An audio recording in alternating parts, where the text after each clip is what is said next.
문제는 최근에 이제 미국 전 대통령인 바이든 전립선암 진단 이슈도 있고 전립선암에 대한 발병률이 급격히 좀 증가하게 되면서 이 전립선암에 대한 사람들의 관심도가 높아진 것 같은데요. 이 전립선암을 좀 예방할 수 있는 식이습관이나 생활습관 이런 것들이 좀 있을까요? 과거에는 전립선이라고 하면 사실 잘 모르거나 생소하게 느끼시는 분들도 굉장히 많았습니다. 그런데 요새는 버스에도 많이 보이는 것 같기도 하고요. 어디 그런 케이블 TV라든가 뉴스에서도 전립선암과 관련된 내용들이 굉장히 많이 나오고 있죠. 가장 최근에는 전직 미국 이제 대통령 같은 경우도 전립선암이 4기에서 이렇게 발견이 됐다. 이런 얘기가 사실 나올 정도로 굉장히 요새는 많이 이슈가 되고 있는 것 같습니다. 실제로 이런 부분은 통계에서도 분명히 나타나는 것 같은데요. 작년 통계 기준으로 우리나라 남자가 가장 흔하게 이제 많이 걸리는 암이 전립선암으로 작년에 처음으로 첫 번째로 올라갔는데요. 이런 그런 통계적인 경향들은 미국에서는 2000년 전후부터였던 것 같아요. 이제 우리나라 미국하고 지금 보면 거의 20-30년 정도의 갭을 두고 우리나라가 차츰 그렇게 따라가고 있는데 이런 것들이 요새 저희가 진료실에서 진료를 보다 보면 확실히 그런 전립선암이 좀 걱정이 돼서 오셔서 또 검사를 해서 어떤 건 피 검사를 한다거나 아니면 초음파를 한다거나 필요하면 MRI를 찍고 의심이 되는 부분을 조직 검사를 해서 이제 암을 진단을 받는 확률들이 과거보다는 점점 많아지고 있는 것 같아요. 정말 이런 그런 통계적인 변화가 저희가 진료실에서도 진료를 볼 때도 분명히 느껴지고 있는 것 같습니다. 모든 암을 얘기할 때 저희가 제일 중요한 게 저희 입장에서는 조기 진단을 제일 먼저 얘기를 하게 되는 것 같고요.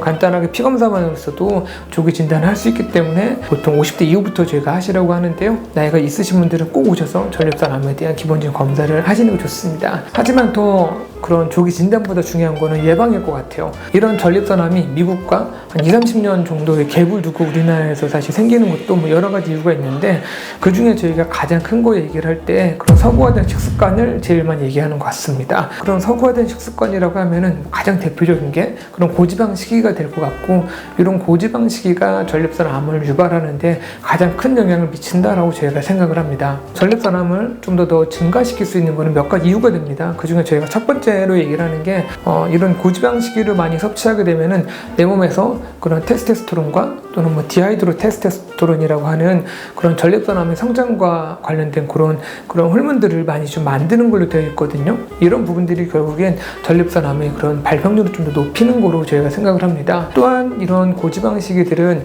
내 몸에 그런 염증 반응들을 증가시키고 그런 증가된 염증 반응들은 그런 활성산소 같은 것들 만들고 그런 세포에 손상을 유발하고 이런 손상된 세포들은 결국엔 그런 암세포들이 발생에 좀 기여를 하는 부분이 있기 때문에 이런 고지방 식이가 아무래도 전립선암과 영향이 있다라고 저희가 생각을 합니다. 또 이런 고지방 식이를 먹게 되면 우리 몸은 어쩔 수 없이 그런 과량의 칼로리로 인해서 인슐린 저항성이 올라가게 됩니다.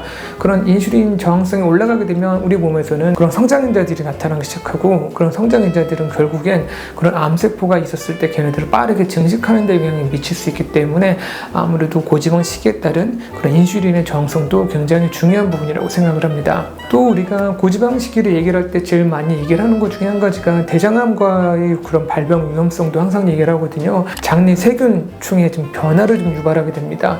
우리 장이라고 하는 거는 그런 흔히 얘기해서 저희가 좋은 세균과 나쁜 세균이 균형을 맞추고 있습니다. 그런데 좀 더 균형 맞지 않는 음식을 우리가 많이 섭취하게 되면은 장내 세균의 변화를 유발하게 되고 그런 유발한 장내 세균들에서 그런 암을 유발할 수 있는 그런 물질들이 좀 더 생기기 쉽고 이런 것들은 결국에 대장암뿐만 아니고 전립선암과 같은 것들을 좀 더 유발할 수 있는 그런 환경을 조성을 하기 때문에 이러한 부분들이 전립선암에 중요한 역할을 하고 있다고 저희가 생각을 합니다. 저희가 항상 얘기하는 게 포화지방이냐 불포화지방이냐 이런 얘기를 좀 많이 하는데 기본적으로 포화지방이라고 하면은 동물성 지방과 관련된 것들을 포화지방이라고 많이 얘기를 하거든요. 이런 포화지방들을 적게 섭취하는 게 좀 더 도움이 된다고 얘기하고요. 보통 불포화지방은 굳이 표현을 하자면 저희가 좋은 지방이라고 얘기를 합니다. 우리 흔히 많이 얘기하는 올리브유라든가 견과류 같은 것들이 좀 많이 좀 들어있다고 보고요. 좀 불포화지방이 많이 함유된 그런 음식들을 좀 섭취하려고 노력을 하시는 것도 분명히 도움이 될 것 같습니다. 그런 채소라든가 과일 같은 것들을 많이 섭취를 해서 내 몸에 있는 염증 반응들을 자꾸 가라앉히려고 하는 것들도 그런 암을 예방하는 데 많이 도움이 될 수 있기 때문에요. 내가 암을 예방하는 데 굉장히 중요한 부분이라고 할 수 있을 것 같습니다. 마지막으로 전립선 암을 예방하기 위해서 저희가 꼭 중요하게 생각하는 부분이 적절한 체중 관리, 굉장히 중요한 것 같습니다.